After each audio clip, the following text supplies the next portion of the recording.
Shalom. First and foremost, I want to give all praises, honor, and glory to Yahweh, Bahasham, Yahweh Shai, Bahasham, Rachak Wadash.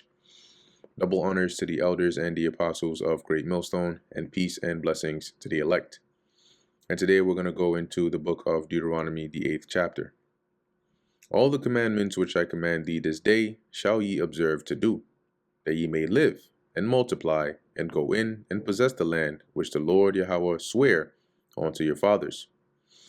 And thou shalt remember all the way which the Lord thy God led thee these 40 years in the wilderness, to humble thee and to prove thee. So remember that path and the journeyings that you had in the wilderness, in which the Lord humbled you and tried you, tested you, to know what was in thine heart, whether thou wouldest keep his commandments or no. So the Lord put you through those things to prove and find out if you were truly be obedient right unto his commandments. And he humbled thee and suffered thee to hunger and fed thee with manna, right? So he humbled you, right, by by causing you to be hungry, but then afterwards he fed you with manna, which thou knewest not. That's why it was called manna, right? What is it? Neither did thy fathers know, that he might make thee know that man doth not live by bread alone, but by every word that proceedeth out of the mouth of the Lord doth man live. And what that means is your life is sustained by the will or the word of the Lord, not by, physical victuals alone. And so by the Lord causing them, to starve or to go hungry for a bit, he showed them that your life and the preservation of it is really by me. Hence, in the wilderness, they didn't have the food and the victuals that they had in Egypt that would sustain them. But by the word of the Lord, he commanded manna to come down from heaven. And that is what, sustained them in the wilderness that whole time. So he was showing them that, your life, first and foremost is determined, all right, or preserved by the Lord. Okay, not by, food, even though you do need food to survive. Thy raiment waxed not old upon thee, neither did thy foot swell these 40 years. So, while you spent 40 years in the wilderness, your clothing didn't get, shrink upon you, right? That's what it means by wax old, become moth-eaten and so on and so forth, right? And your feet didn't swell, you didn't get blisters or any of those things. You were fine because the Lord preserved you. Thou shalt also consider in thine heart that as a man chasteneth his son, so the Lord thy God chasteneth thee. So keep in mind, right, that the same way a father would discipline his son, that's how the Lord disciplined you. Therefore thou shalt keep the commandments of the Lord thy God, to walk in his ways, and to fear him. For the Lord thy God bringeth thee into a good land, a land of brooks of water, of fountains and depths that spring out of valleys and hills. So you got a land, right, as it says, where you have water, right, rivers, you have wells, right, which you can dig from the waters that spring out from the valleys and the hills. And water was a very important resource, especially in that region. A land of wheat and barley and vines and fig trees and pomegranates. A land of olive oil, and honey. A land wherein thou shalt eat bread without scarceness, so you can have bread in abundance. Thou shalt not lack anything in it. A land whose stones are iron. And what that means is iron is as common as stones, right?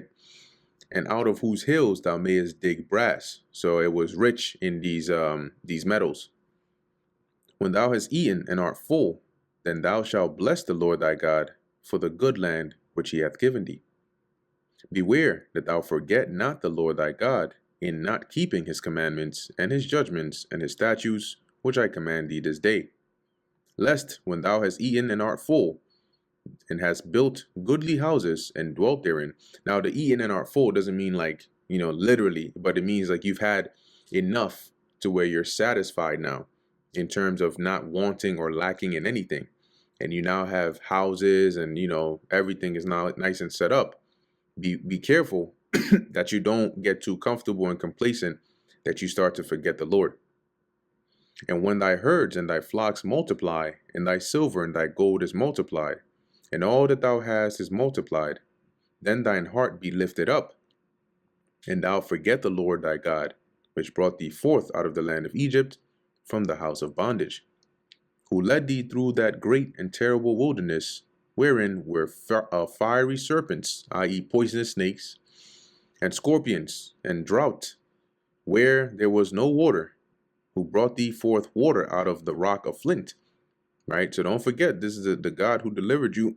He fed you, he preserved you, he protected you. He gave you water from a rock. Who fed thee in the wilderness with manna, which thy fathers knew not, that he might humble thee, and that he might prove thee to do thee good at thy latter end. So he humbled you, he tried you for your own good. And thou say in thine heart, my power and the might of mine hand hath gotten me this wealth. So Moses is saying, be careful and be mindful that after you have been blessed and increased, that you don't forget the Lord, the same Lord that delivered you, and then turn around and start to credit yourself and say it was by your power and your might that you got all this wealth. But thou shalt remember Yahweh thy God, for it is he that giveth thee power to get wealth, that he may establish his covenant which he sware unto thy fathers, as it is this day. So rather than forgetting and attributing it to yourself, remember that it is the Lord. Okay? And continue to follow his ways so he can fully establish that covenant with you. I.e. making good on the blessings of it. And it shall be, if thou do at all forget the Lord thy God, and walk after other gods, and serve them, and worship them, I testify against you this day that ye shall surely perish. So just know for sure that you will be destroyed. You're going to lose all of that, and you're going to be kicked out of that land. As the nations which the Lord Yahweh destroyed before your face, so shall ye perish. So just like the Lord destroyed the Canaanites, the Perizzites, the Hivites, and all that before you, that's how he's going to destroy you from off the land if you go astray, because you would not be obedient unto the voice of the Lord your God. And that brings us to the end of the book of Deuteronomy, the 8th chapter. Lord willing, that was edifying to the elect. In closing, I want to give all praises, honor, and glory to Yahweh, Bahasham, Yahweh Shai, Bahasham, Rechak Kodash. And until next time, Shalom.